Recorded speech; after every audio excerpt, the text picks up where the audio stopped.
The crystalline chimes of Nira Velthane's communication device echoed through her sprawling apartment for the 7th time that morning, each melodic tone feeling more like a death knell than a pleasant notification.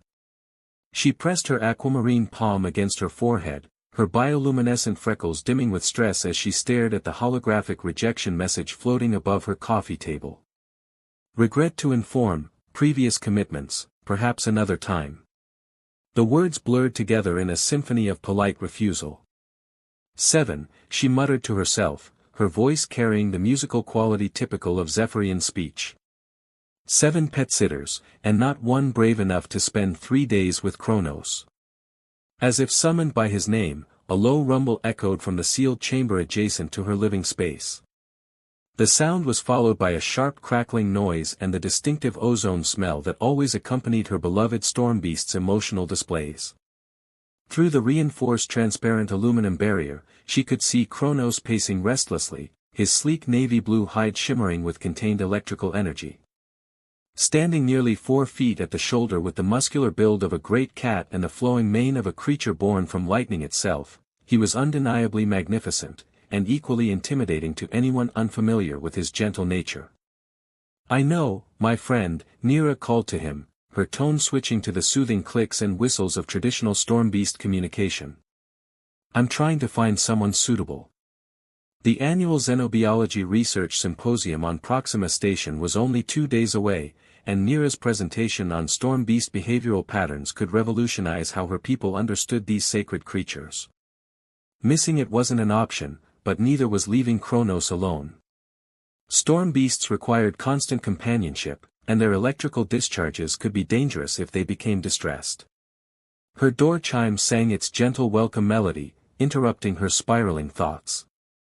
Expecting another delivery of research materials, Nira didn't bother checking the security feed before answering. Instead, she found herself face to face with a human male she'd never seen before. He stood perhaps 6 feet tall with sun-bronzed skin that spoke of outdoor work, wearing the practical gray coveralls of building maintenance staff. His dark hair was slightly mussed, and his brown eyes held an easy confidence that seemed distinctly human. Most striking was his complete lack of the nervous energy that typically afflicted first-time visitors to Zephyria. "Nira Velthane?" he asked, consulting a handheld device. "I'm Marcus Rivera, here about your climate control system. Building management says you've been having temperature fluctuations." Nira blinked, momentarily forgetting her crisis. "Oh, yes, the cooling unit in my research chamber has been malfunctioning. But I should warn you." Another rumble from Kronos' space, this one accompanied by visible lightning dancing across the transparent barrier, cut her off. Marcus's eyes widened slightly as he took in the sight of the storm beast, but to Nira's surprise, he didn't step backward or make excuses to leave. "That's incredible," he breathed, moving closer to the barrier. "Is that a storm beast? I've read about them but never seen one in person." "You've studied storm beasts?" Nira asked, hope flickering in her chest. Marcus nodded, still watching Kronos with fascination rather than fear. "Part of my certification for working on alien worlds. Had to learn about potentially dangerous fauna. Though the textbooks didn't mention how beautiful they are." Kronos, seeming to sense the human's interest rather than fear, approached the barrier and settled into a sitting position, his electrical display diminishing to a gentle shimmer across his mane. "He likes you," Nira said, amazement coloring her voice. "Kronos doesn't usually, humans rarely. Mind if I ask why he's contained?" Marcus inquired. "The literature said storm beasts need significant space to roam." "Oh, he's not imprisoned," Nira quickly explained. "The barrier is just for safety during his evening energy releases. During the day, he has access to the entire apartment and the rooftop garden. I only activate the field when I have visitors or when he's having one of his electrical storms." Marcus nodded thoughtfully. "Makes sense. Like putting a dog in another room when the repair guy comes over."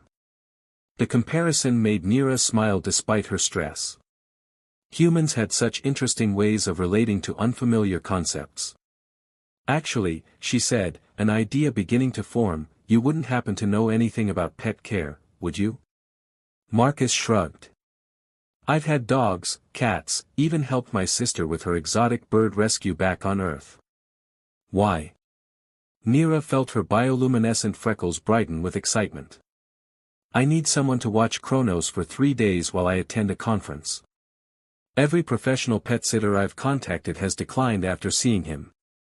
Can't imagine why, Marcus said dryly, watching as Kronos stretched and inadvertently sent a small bolt of lightning across his enclosure. What would it involve? Companionship, mostly. Storm beasts are highly social and become distressed if left alone. He needs regular meals, I have everything prepared, and access to his rooftop space for exercise. The most important thing is simply being present so he doesn't feel abandoned. Marcus considered this, studying Kronos through the barrier. The storm beast seemed to be studying him right back, those intelligent amber eyes tracking his movements with obvious interest. What's his temperament like? Marcus asked practically. Gentle as a lamb with people he trusts, Neera assured him. Storm beasts are actually quite affectionate once they bond with someone. The electrical displays are usually just excitement or communication, not aggression. And I have dampening jewelry that prevents any accidental shocks. Dampening jewelry? Neera touched the silver bracelet around her wrist. Zephyrian technology. It creates a small field that redirects electrical energy safely into the ground. Completely painless for both human and storm beast. Marcus was quiet for a long moment, his gaze moving between Neera and Kronos. Finally, he spoke. What's the pay? Pay? Neera blinked in confusion. Sorry, direct human question. What would you offer for 3 days of pet sitting? Oh. I hadn't, the others never got far enough in the conversation to discuss compensation. Neera's freckles dimmed with embarrassment. I could offer standard Zephyrian pet care rates, plus a bonus for the inconvenience. And of course, full access to my apartment, meals, entertainment systems. Deal, Marcus said simply. Just like that? Neera stared at him. Don't you want to think about it? Consult with your employer about taking time off. Marcus grinned. I'm freelance, and my next job doesn't start for a week. Besides, he looked at Kronos again, how often do you get the chance to hang out with a creature that's basically a living thunderstorm?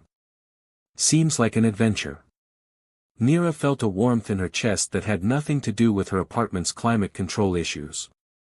This human's easy acceptance and genuine interest in Kronos was unlike anything she'd experienced from her own people, most of whom regarded storm beasts with respectful fear rather than curiosity. There is one thing, she said hesitantly. Kronos has some particular habits. He's quite intelligent and sometimes gets into things he shouldn't. And he absolutely hates being told what to do by strangers. Sounds like every cat I've ever met, Marcus laughed.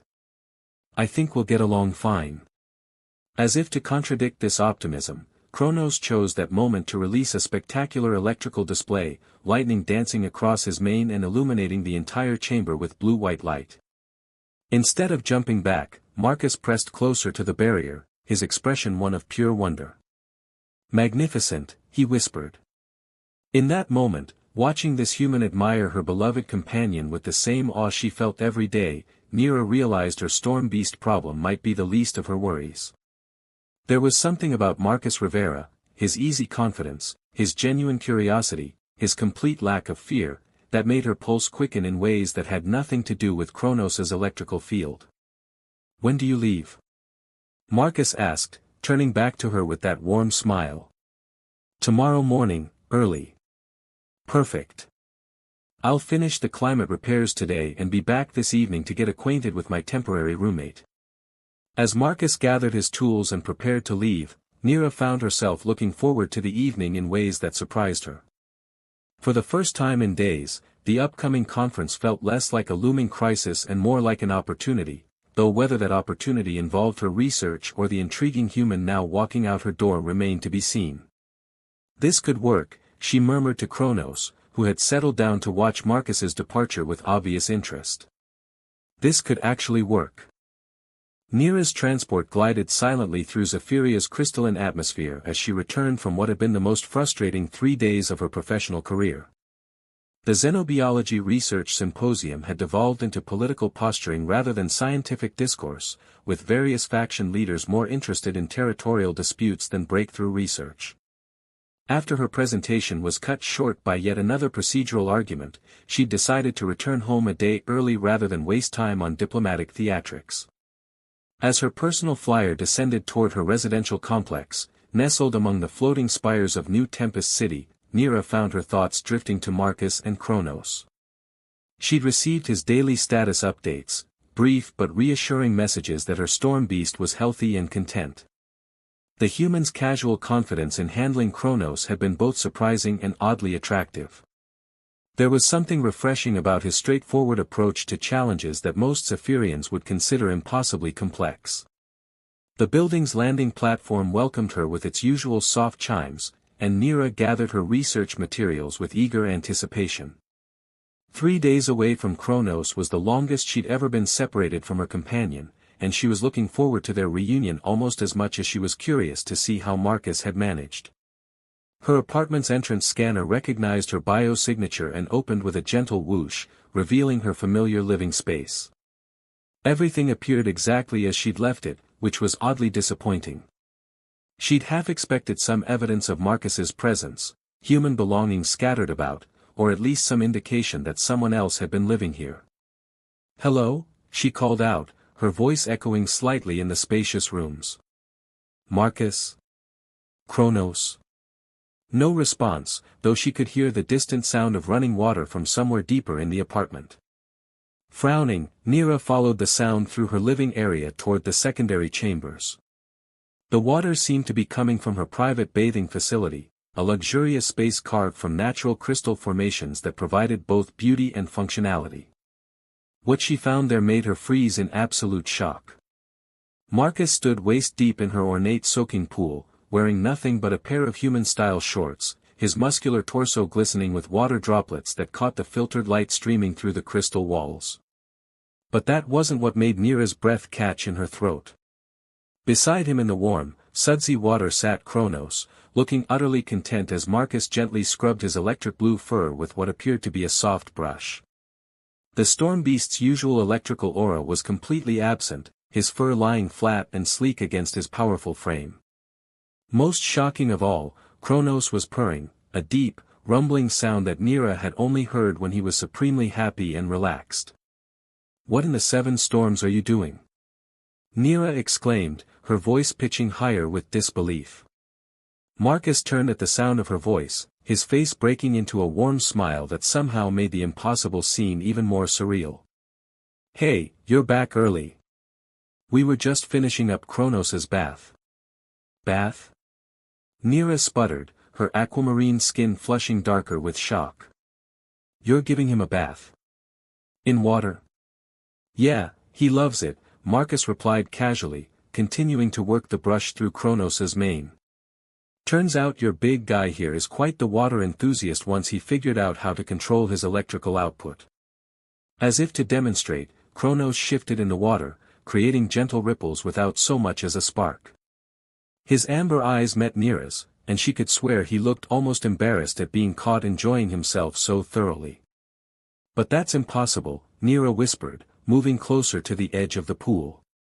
"Storm beasts can't control their electrical fields consciously. They discharge constantly when excited or stressed.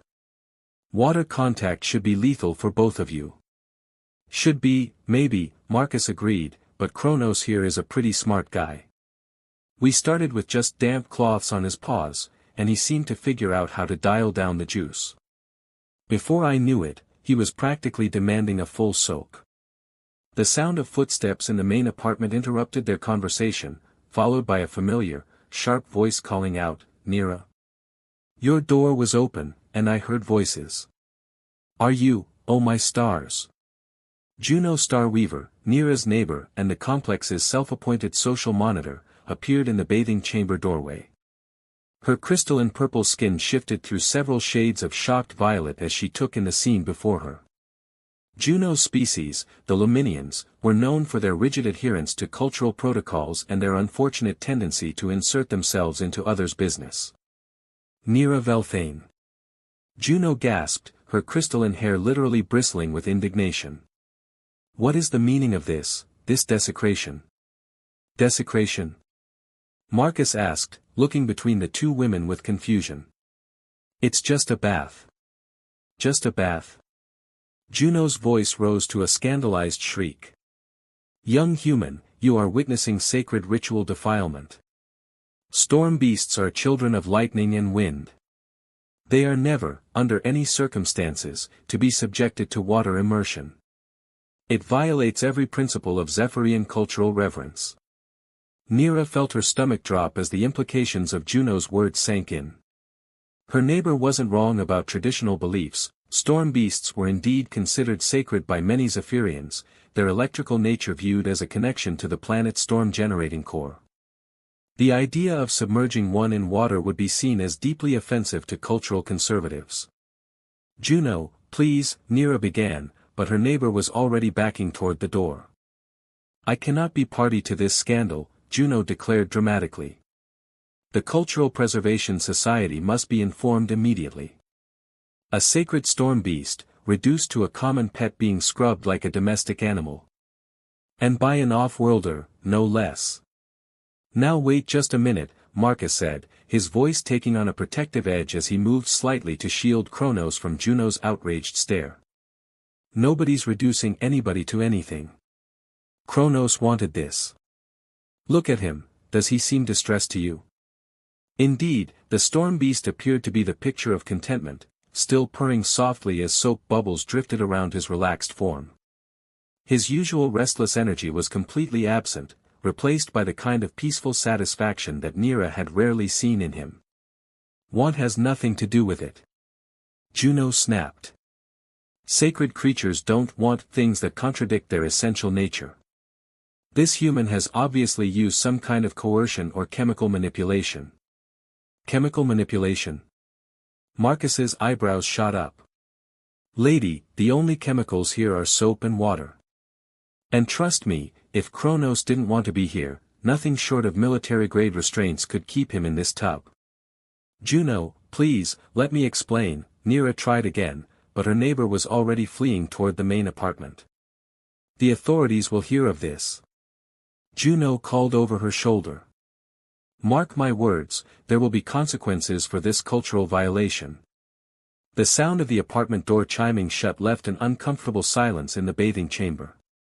Marcus looked at Nera with growing concern, while Kronos seemed blissfully unaware of the storm his bath had created. So, Marcus said carefully, I'm guessing that wasn't just a nosy neighbor being dramatic? Nera sank onto the crystal bench beside the pool, her head in her hands. The Cultural Preservation Society is extremely influential on Zephyria. They have legal authority to investigate and prosecute violations of traditional practices, especially those involving sacred creatures. Sacred creatures. Storm beasts are considered manifestations of our planet's electrical essence, Nera explained, her voice muffled by her palms. There are ancient protocols governing their care, feeding, housing, everything. And one of the most fundamental taboos is water contact. Marcus frowned, absently continuing to stroke Kronos's damp fur. But that doesn't make sense. He obviously enjoys it, and it's not hurting him. Logic isn't always relevant when it comes to cultural taboos, Nera replied sadly. What matters is that we've violated a centuries-old prohibition, and Juno witnessed it. We? Marcus asked gently. Nera looked up at him, surprised by the warmth in his voice. I'm responsible for Kronos's care. Whatever happens to him legally happens to me as well. Then we'll face it together, Marcus said simply. I'm not going anywhere. The quiet determination in his voice made something flutter in Nera's chest. Here was this human, who'd known her for less than a week, ready to stand with her against potential legal consequences for giving her pet a bath. It was both touching and utterly mad. You don't understand, she protested. If the Cultural Preservation Society decides this was intentional desecration, I could lose my research license, my home, even custody of Kronos. You could be deported from Zephyria entirely. Marcus considered this for a moment, then shrugged. Then we'd better make sure they understand this wasn't desecration. It was discovery. Discovery? Look at him, Nira, Marcus said, gesturing to Kronos, who had now rolled onto his back in the soapy water like an enormous, contented cat. Your people have been studying storm beasts for centuries, right? But has anyone ever documented voluntary electrical control like this? Or evidence that they actually enjoy water contact when they feel safe enough to lower their defenses? Nira stared at her beloved companion, seeing him as if for the first time. Marcus was right. Kronos' behavior was unprecedented in all the literature she'd studied. His ability to consciously modulate his electrical field, his obvious pleasure in the water, even his unprecedented trust in a near stranger all suggested that storm beasts were far more complex creatures than Zephyrian science had ever recognized. This could revolutionize storm beast research, she whispered, scientific excitement beginning to override her panic. Exactly, Marcus grinned. So instead of apologizing for breaking some arbitrary rule, we show them that Kronos chose to share something amazing with us. We make them see that maybe their sacred creatures are even more remarkable than they thought. Kronos chose that moment to demonstrate his newfound water skills by playfully splashing with one massive paw, sending a small wave across the pool that soaked both humans. Instead of being annoyed, Nira found herself laughing for the first time since she'd walked into this impossible scene. You realize this is completely insane, she told Marcus, water dripping from her formal conference attire. The best discoveries usually are, he replied, reaching out to brush a drop of water from her cheek. The casual intimacy of the gesture sent warmth shooting through her that had nothing to do with the heated pool. As if sensing the shift in mood between the two beings he'd grown to trust, Kronos let out a soft, melodic sound that was part purr, part electrical hum. It was a sound Nira had never heard before, and she realized that in 3 days, this remarkable human had helped her beloved companion express entirely new aspects of his nature. All right, she said, decision crystallizing in her mind. If we're going to face the Cultural Preservation Society, we need to document everything.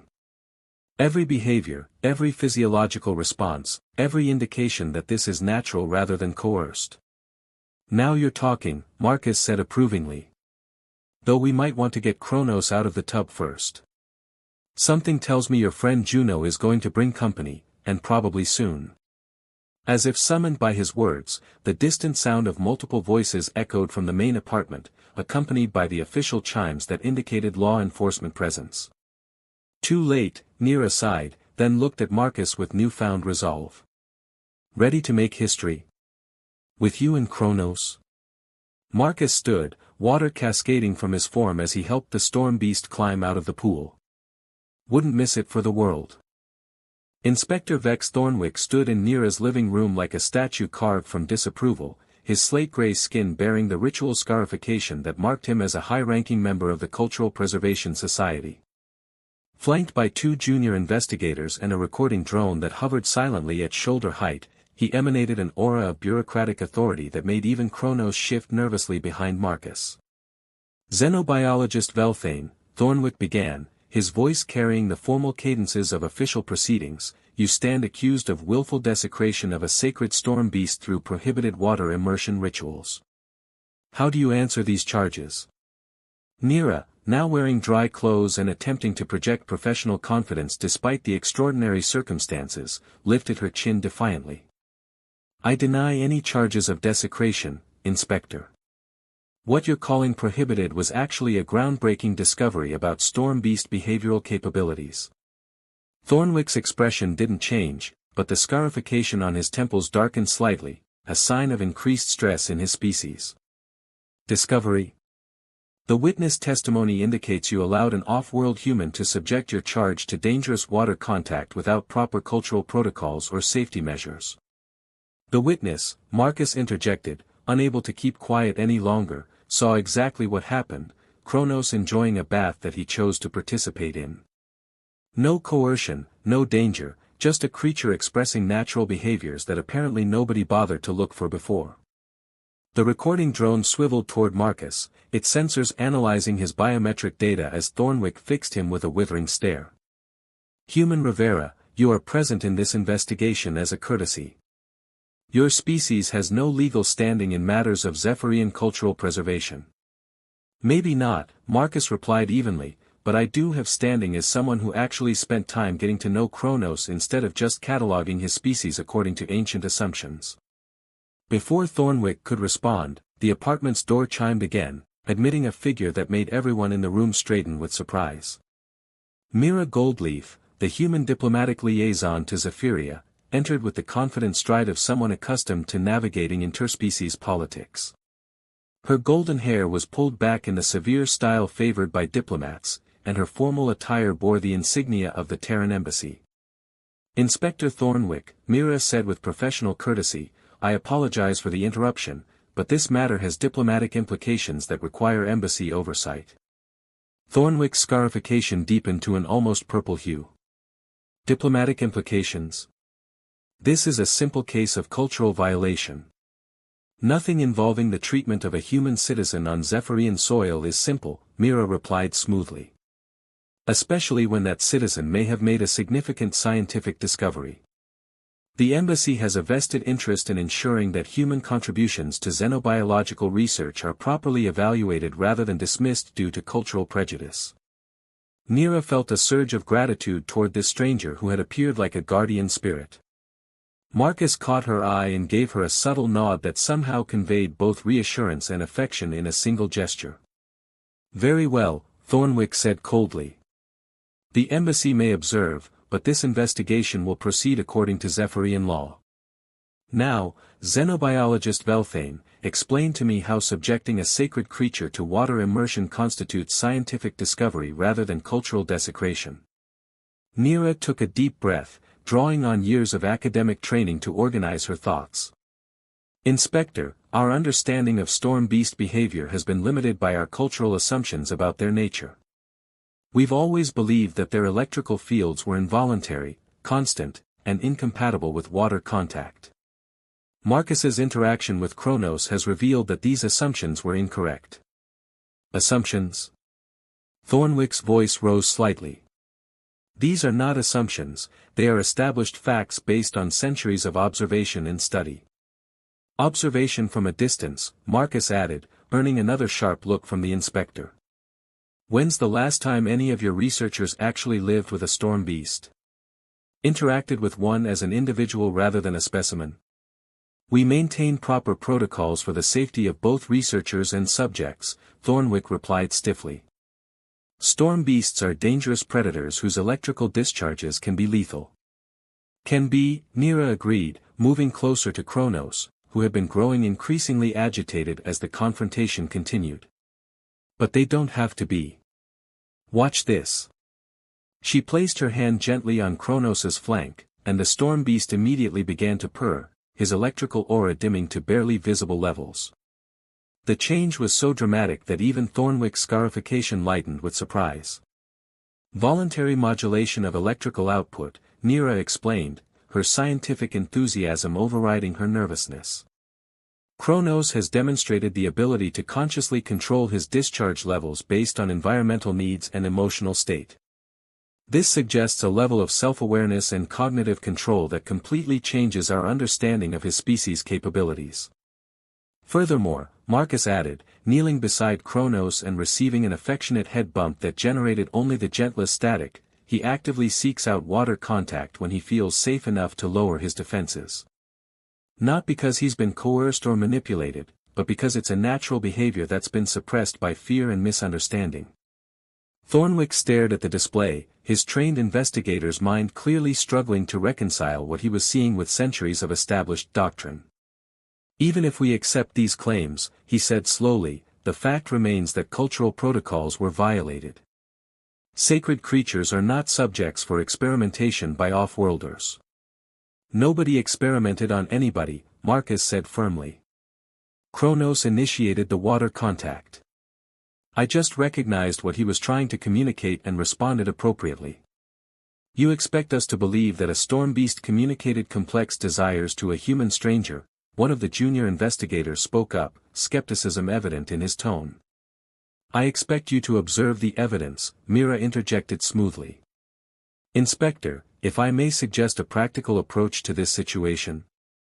Rather than debating theoretical violations, why not allow xenobiologist Velthane to demonstrate these claimed behaviors under controlled observation?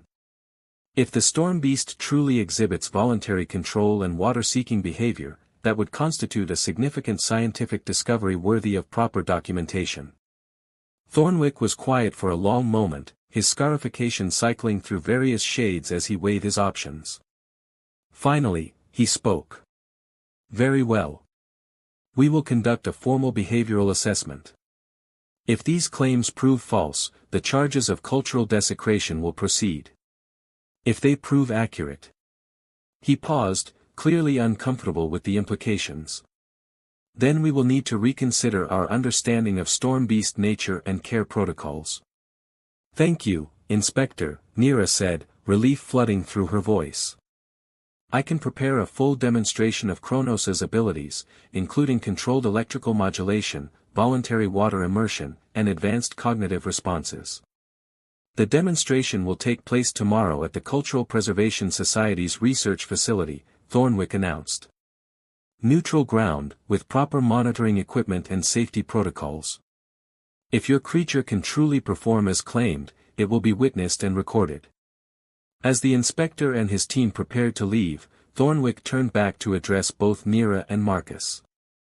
I will warn you both, if this proves to be some elaborate deception or if the storm beast shows any signs of distress or coercion, the consequences will be severe. Cultural preservation laws exist for important reasons.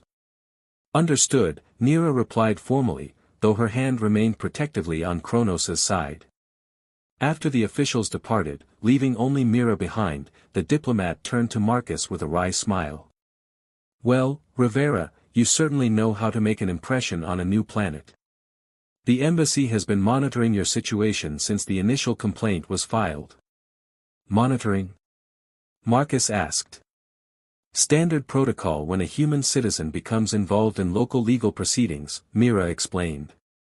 Though I have to admit, this is the first time I've had to provide diplomatic support for someone accused of giving an alien creature a bubble bath. Despite the tension of the situation, all three humans found themselves laughing, a sound that made Kronos' ears perk up with interest. So what happens now? Nira asked, sobering as the reality of tomorrow's demonstration settled over her.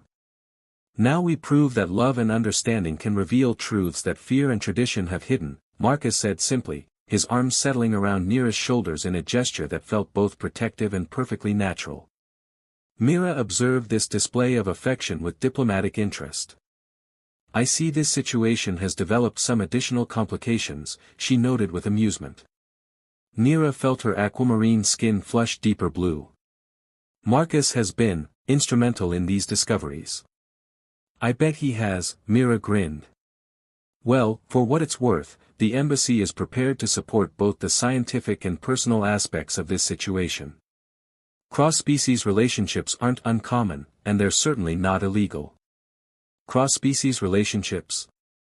Nira repeated, her heart racing at hearing their growing connection described so matter-of-factly. Marcus squeezed her shoulder gently. Only if you want it to be, he said softly, his brown eyes meeting her aquamarine ones with unmistakable warmth. Before Nira could respond, Kronos inserted himself between them, demanding attention with a soft electrical hum that somehow managed to sound approving. The storm beast looked up at both of them with those intelligent amber eyes, and Nira could swear she saw contentment there, not just with his newfound ability to enjoy water, but with the strange little family that had formed around him. Tomorrow we make history, she murmured, leaning into Marcus's warmth while stroking Kronos' damp fur. All three of us together. Wouldn't have it any other way, Marcus replied, pressing a gentle kiss to the top of her head.